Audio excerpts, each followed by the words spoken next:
So tonight, before we actually dive into where we are in our Bible timeline, I thought that it might be helpful just to do a quick recap of where we've come to kind of like hone in on where we are tonight. And then instead of like zooming in on a particular story, we're actually going to look at some wisdom literature together. It's very mysterious and poetic, but I think it will resonate with where we are like culturally and just in our own lives. So quick recap where we've been in the story of the whole Bible is I mentioned that if it was like a movie, it would start way back, sort of like, looking in at the globe, sort of how some movies like look at the earth and they kind of zoom in. And it just told us everything that was happening from creation and Adam and Eve in the garden, and then the fall where sin entered the world and everything became a mess. And then you had brother versus brother, the first murder. People just got worse and worse and worse as they're starting to build small cities. God said, no, no, no, we got to take care of this. So the flood happened, right? And Noah and his family were rescued. And then everything was great.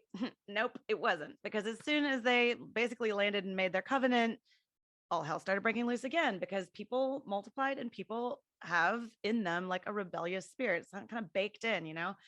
And so people started getting terrible again, and they're building cities, and they built the Tower of Babel, and God scattered them. And we talked about that. So I'm not going to go into detail there, but so then we have people kind of spreading now to all over the earth, not just Mesopotamia, not just where we think of like Bible times happening, but really just all over, even as far as down into Peru.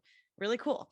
And so people are scattering, they're making cities. You've got the first big cities are in ancient Samaria, and then they're kind of working out from there. So kind of what we think now of like modern day Iraq into Syria, on and on we go. By the way, if you guys hear me make a mistake, call me out on it because I'm doing all this memorized. I don't have anything in front of me. Okay. So then we find ourselves, if the camera was way out like this, kind of looking at the whole world, the camera zooms way in on one man and his family, Abraham.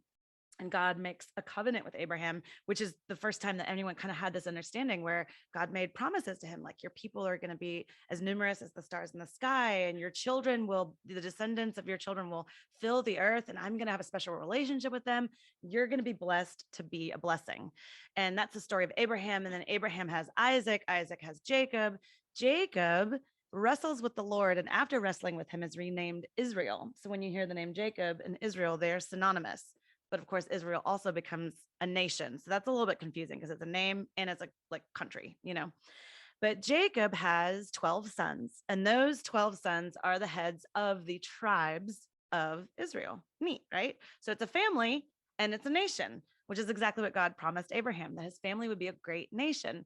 So of those 12, one of them is Joseph, the multicolored coat, and he was favored by his father and that whole thing. And through a series of unfortunate events, Joseph, of course, gets sold into slavery, and he ends up in Egypt, where you want to go. And it doesn't go well for him for a while, but fast forward several years, he ends up being the like second in command to the Pharaoh at the time. And because he has a special way with dreams, because God has blessed him to know about these things, he is able to tell the Pharaoh that there's going to be famine, but first there's going to be 7 years of plenty. And so since he trusts him, he's proven himself, Egypt starts storing up food like crazy, especially grain, such that when the famine does come, and it comes, and it's not just for Egypt, it's for all the surrounding areas, all of the places that we just talked about, Samaria, Canaan, people start flooding into Egypt because they hear that Egypt has food and their people are starving. And so, of course, Joseph's brothers and his dad are some of those people that come to Egypt, and they have this reconnection. They don't realize it's him at first. Of course it is. And then they end up settling in Egypt. So now you have all of the tribes, the head of all of the tribes of Israel are now in Egypt. So all of our Bible story people are all in Egypt, but time passes and the good Pharaoh goes the way of pharaohs. And as new pharaohs come on the scene, they don't love how much the Hebrew people are reproducing like crazy and growing. And so they enslave them. And so the Hebrew people are enslaved. And for a long time, Pharaoh after Pharaoh comes until finally God sends Moses onto the scene. You know the story. He's a baby, put in the basket down the Nile River. He lives in the palace for a while. Then he leaves, and then he comes back. Let my people go. And then the 10 plagues. And then the Exodus, which is Moses and Aaron and Miriam leading millions of people, enslaved people, out of Egypt into the wilderness on the way to what they would call the promised land, which is at that point called Canaan, or has the Canaanites in it, but would one day be what we now think of as like Israel or the Israel and Palestine. And so the Exodus is the crown jewel moment of the Old Testament. The Old Testament is everything that happens before Jesus comes on the scene. The New Testament is everything that happens from the time Jesus comes on the scene onward until, we get to, where it's not written down. Okay. So if the Exodus is the crown jewel of the Old Testament, it happened, but it also symbolizes and points us forward to the crown jewel moment of the New Testament. What do you guys think that is? The most amazing thing that happens in the New Testament. Right. The crucifixion and the resurrection of Jesus. And both of those seminal events take people that are enslaved and free them.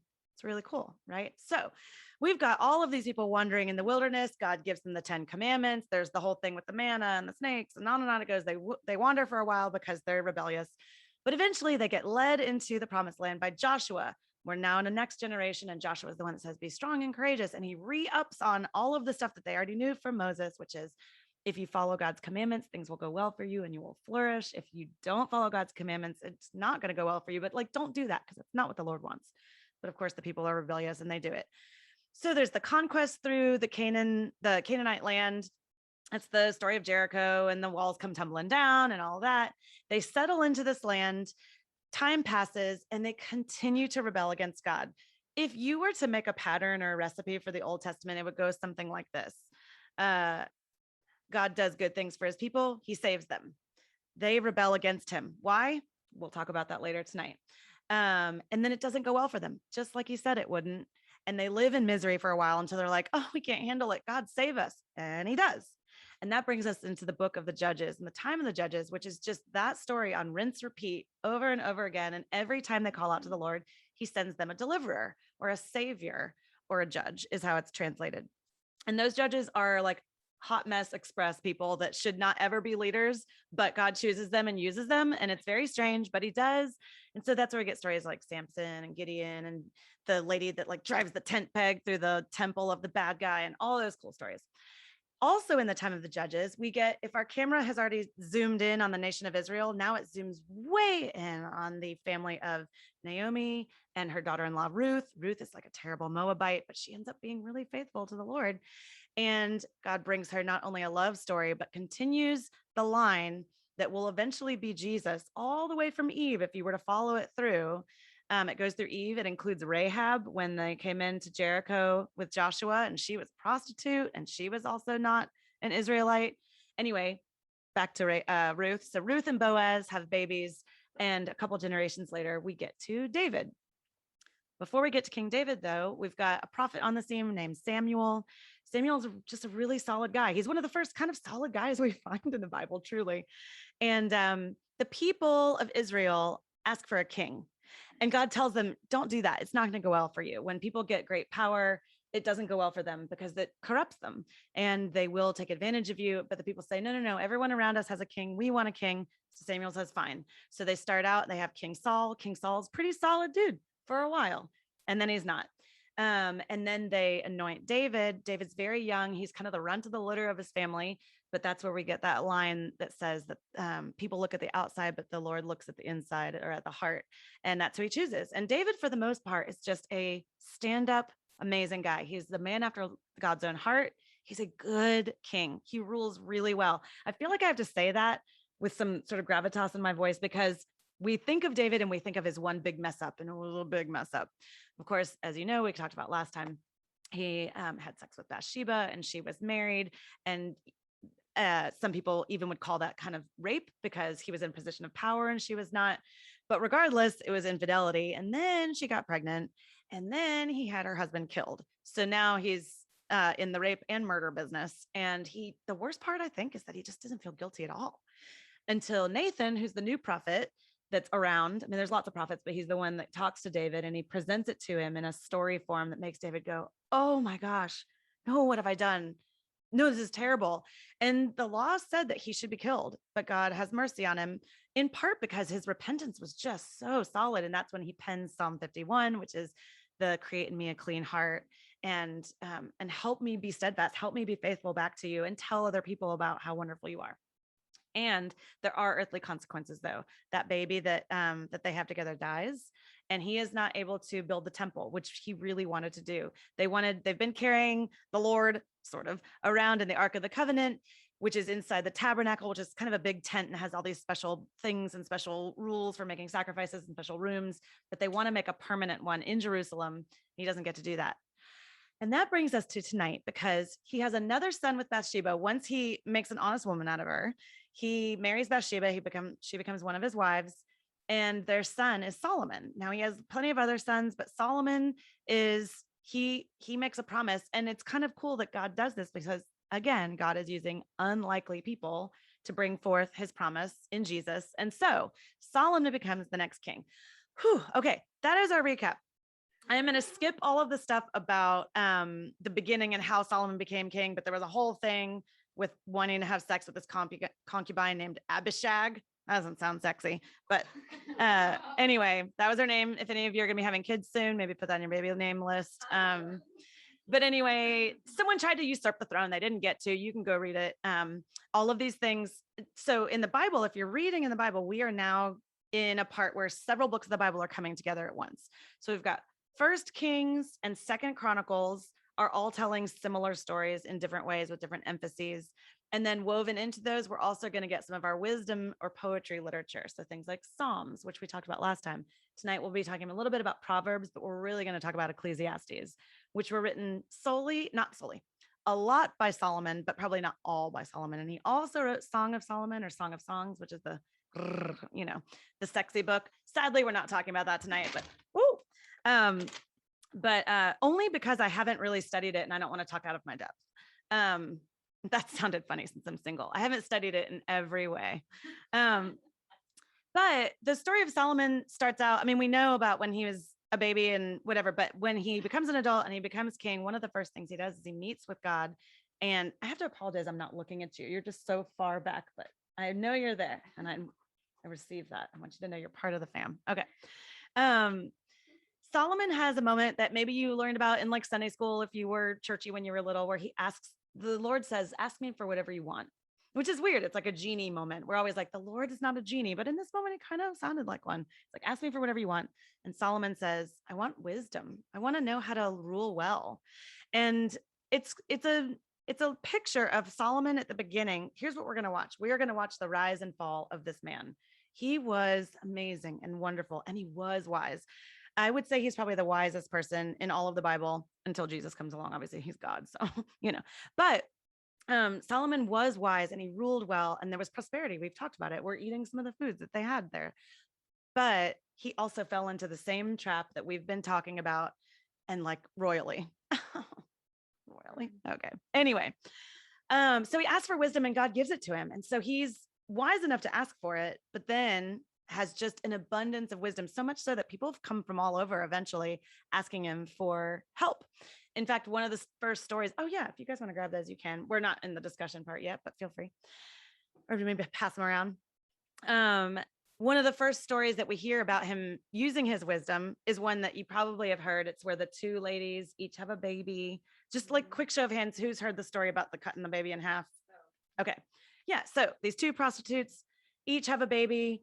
They're living together because that's what happens sometimes. They would all live together, and they were in the same bed together. And one of them rolled over on their baby and smothered the baby. And here, I'll pass it along. Y'all might have to share. I made 10. And so one of the babies dies. The lady whose baby died grabbed the other baby and said it was hers. And of course, the mom of the baby that was still alive is like, that's my baby. So they take this whole matter to Solomon. And I mean, it's kind of a famous story. He's listening, and he says something like, well, I guess we'll just have to be fair about this and cut the baby in half and give you each a half, which of course is terrible and disgusting, but these are barbaric times. So we think about this story now, like, okay, like no one would believe that he would do that. But in like 960 BC, I don't know. So, of course, that's when the mom whose child is still alive says, oh, no, just give him to her, because she cares more about the child, of course, than having the child, which shows Solomon that she's showing a mother's love, which means it's actually hers. It's a cool story. I think that really happened.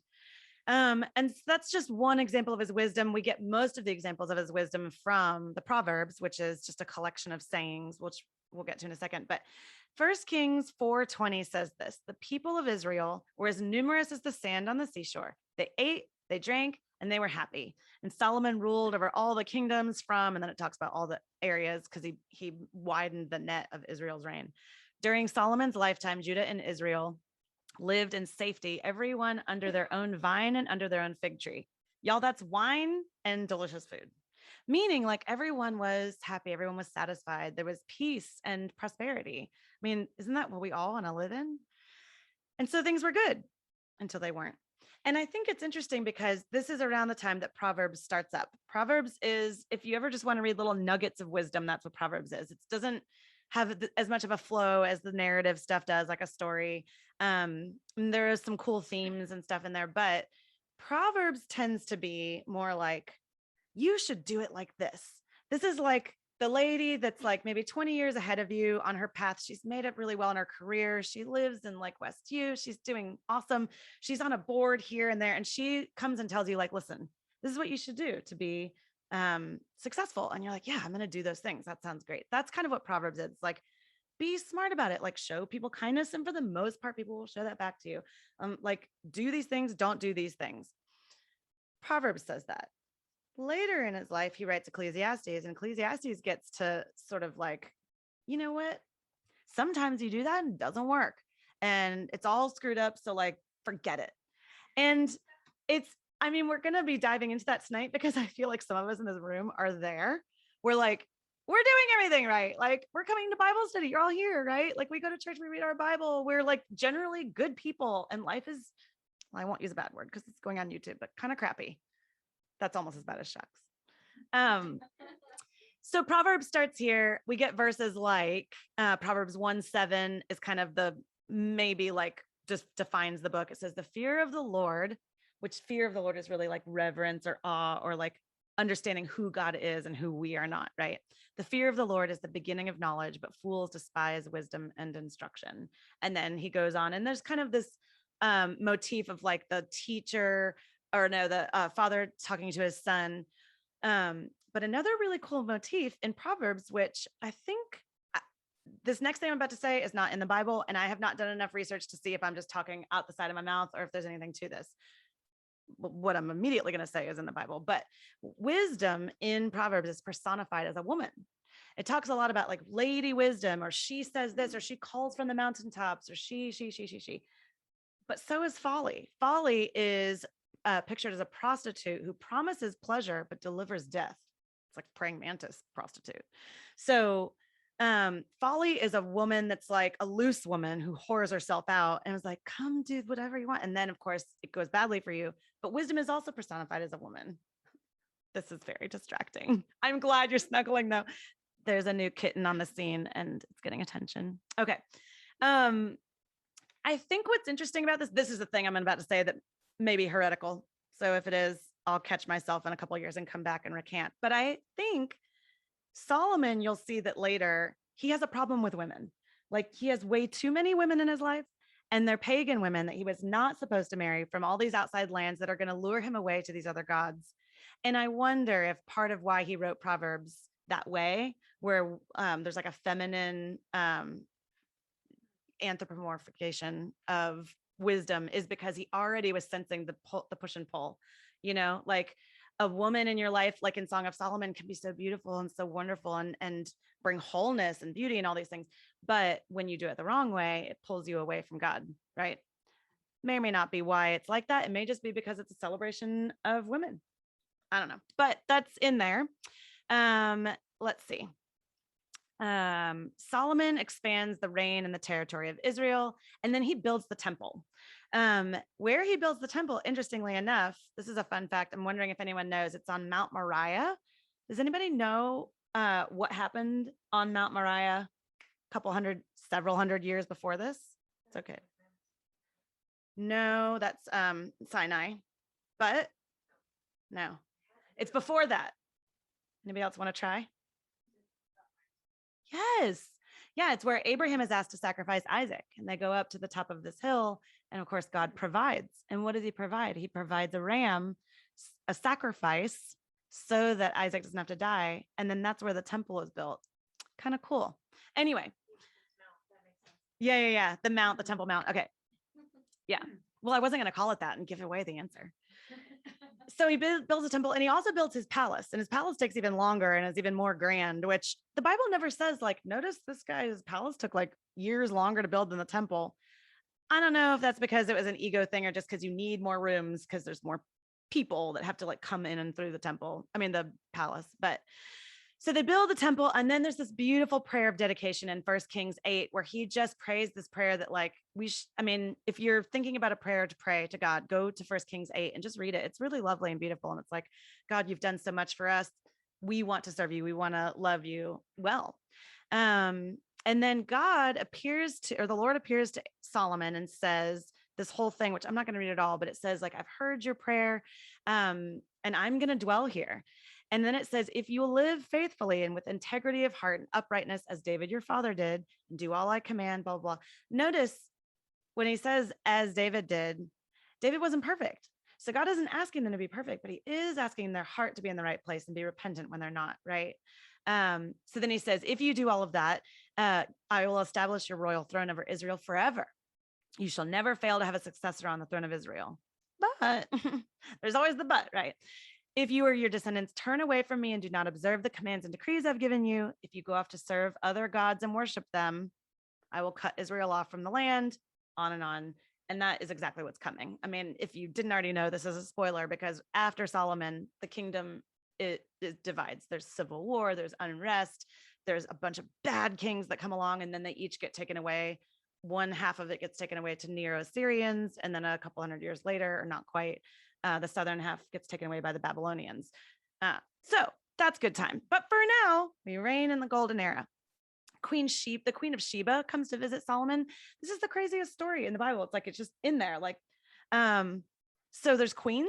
What? Like, I thought this was like patriarchy, but there were some queens, it turns out, some Ethiopian queens, some Arabic queens. Most people think that she was from modern day Yemen. She comes to visit Solomon, and they have this interesting exchange, which I think this would make for such a good movie. Maybe it's been in a movie, but she basically kind of asks him riddles, or like she tries to trick him up to see just how wise he is.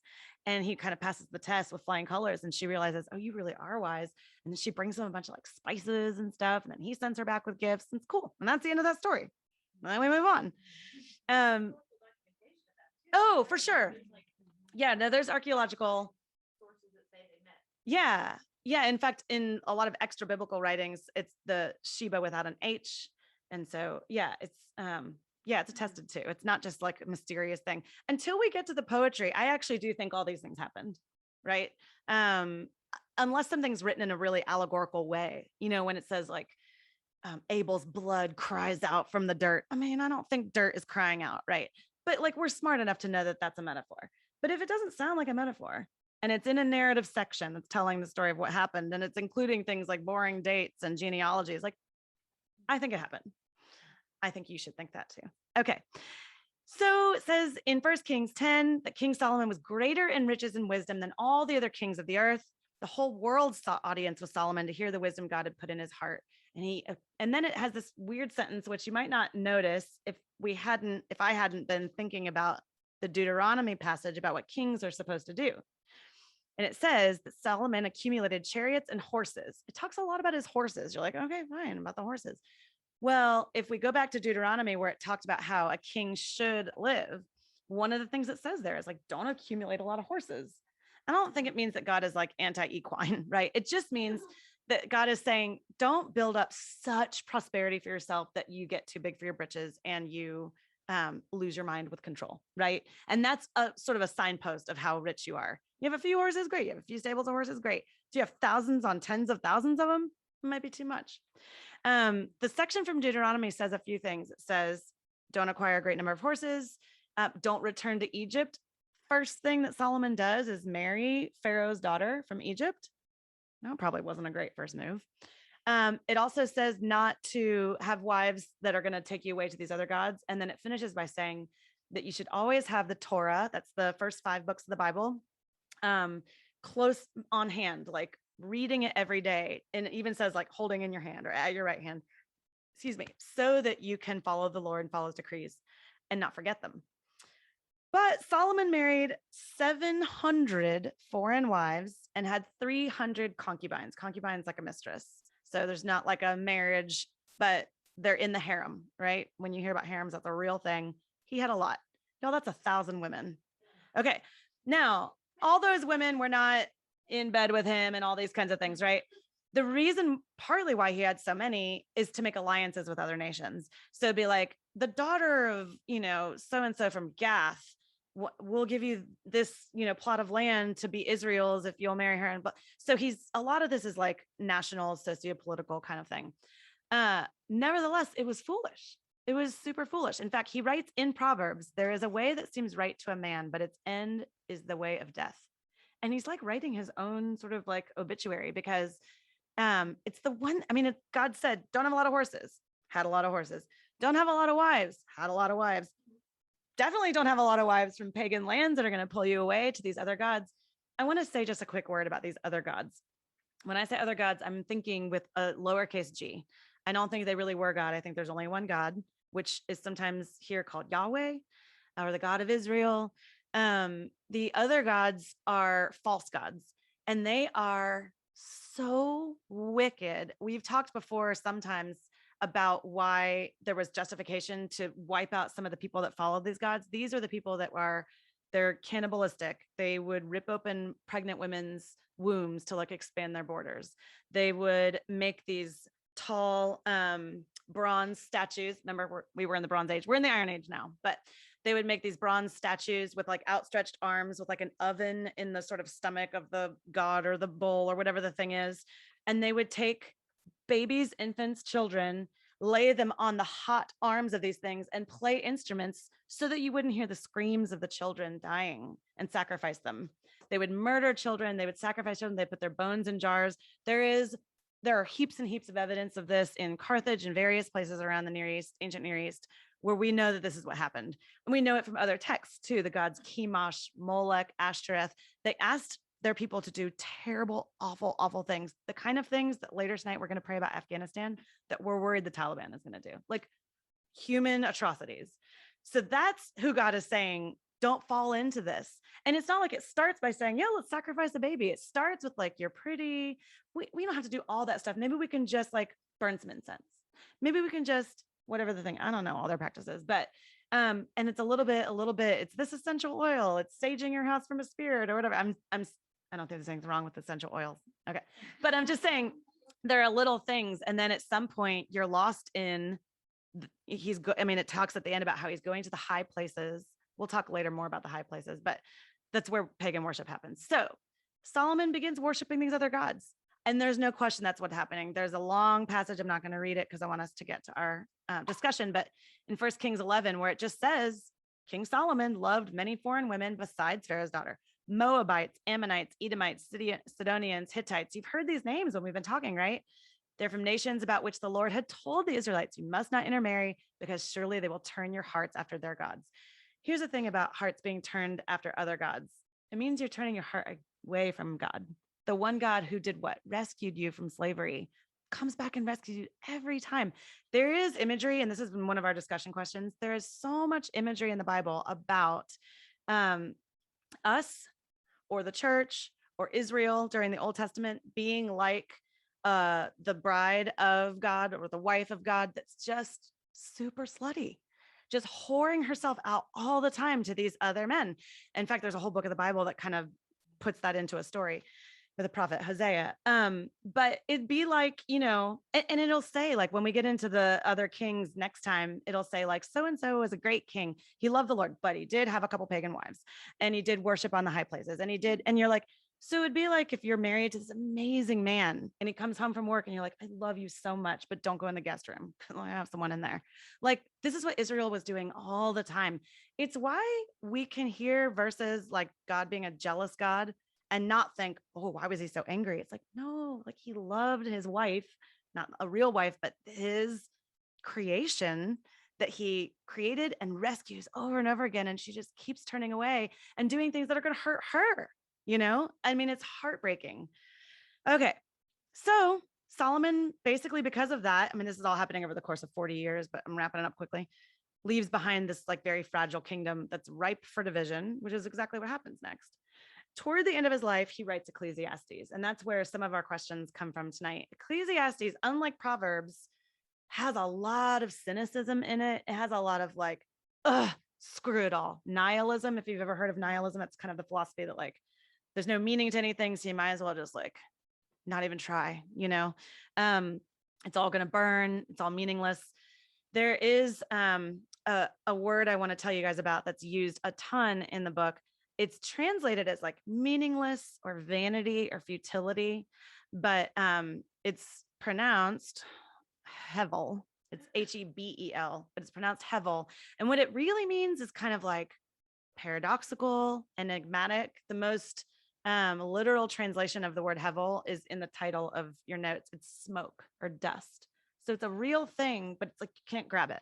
It's fleeting, it's moving, it's always going away from you, or it's hold on toable, right? And so, the Ecclesiastes 1 starts with the whole thing is most of it's told as a teacher giving like words of wisdom to his listener. And he says, the words of the teacher, son of David, so Solomon, meaningless, or hevel, says the teacher, utterly meaningless. Everything is hevel. Everything is meaningless. Everything is smoke in the wind. You're like, well, this is going to be fun to read. And then he just goes on and on to talk about how he has tried everything. And this is partly how we know Solomon is the author. It doesn't just say it, but he says things like, I built great houses. I planted all kinds of trees with all the fruits in them. I bought male and female slaves. I owned more herds and flocks than anyone before me. I amassed silver and gold. I acquired a harem, the delights of a man's heart. I became greater by far than anyone in Jerusalem before me. In all this, my wisdom stayed with me. I denied myself nothing my eyes desired. I refused my heart no pleasure. Doesn't that sound nice? Maybe. My heart took delight in all my labor, and this was the reward for my toil. Yet when I surveyed all that my hands had done and what I had toiled to achieve, everything was meaningless or hevel, smoke in the wind, a chasing after the wind. Nothing was gained under the sun. The phrase under the sun is used 28 times in Ecclesiastes. Ecclesiastes is pretty short. It's like 12 chapters or something. And so when he says under the sun, it's our first discussion question. He means from my perspective here, under the sun. So it's not, remember, a lot of what we've been looking at is the higher picture, looking down and seeing how God is working, God is acting, God is working, God is acting. He's rescuing. But Solomon's writing this from his like, why isn't my life going very well right now? Of course, we can look and be like, oh, all those wives and concubines and horses and crap, and he knows that too deep down. But his point is like, I did all the things that would bring me pleasure, but they didn't really ultimately bring me pleasure. In the moment they did. And then in Ecclesiastes 12 at the end, Ecclesiastes is also the one that has the lines from the bird song, the in everything there's a season, turn, a time to live, a time to die, a time to eat, a time to mourn, all that kind of stuff. But Ecclesiastes 12 says this: now all has been heard. Here is the conclusion of the matter. Fear God and keep his commandments. So he's saying everything that I thought was going to bring me pleasure didn't ultimately bring me pleasure. It was just dust in the wind. But keeping God's commandments, that's something firm, right? For this is the duty of all mankind. For God will bring every deed into judgment, including every hidden thing, whether it is good or evil. Now, Ecclesiastes is written super poetically, super mysteriously. So when we read it, we have to read with like nuance. And this is where metaphors are big. And so it's not all literal. In fact, one of the questions we're going to talk about tonight is that famous verse about eat, drink, and be merry, for tomorrow we die. We hear that verse sometimes, right? You hear it in movies or something, and it'll be like, so go crazy. I don't think he's quite saying that. He's saying, I did that. I went crazy. But I'm not so sure it works. But like, if you want to, and so he's telling the listener, like, if you want to do that, you can, but I'm here to tell you, hevel, all is hevel. So I think Solomon's life kind of follows the patterns from Proverbs to Ecclesiastes. It's like, do these wise things. It'll go really well. But also sometimes you do these things and it doesn't go well, or you don't do them and it really doesn't go well. Or there's a passage that we'll look at that says there are people that do wicked things and they prosper. Well, that's not fair. And then there's good, there's good people that they don't prosper. So how is that fair? And again, the word meaningless is kind of a bad translation. It's really more like paradoxical. It's like under the sun here on earth, it's not happening the way we thought it would. So maybe it's more of a cosmic promise that things will like go well for you, that flourishing will happen ultimately, but maybe it's not in this lifetime, right? Okay, so that is the story of Solomon. I'm going to stop the recording and then we're going to look at some of these passages. But Lindsay, I'm going to keep you with us and you can be part of our discussion.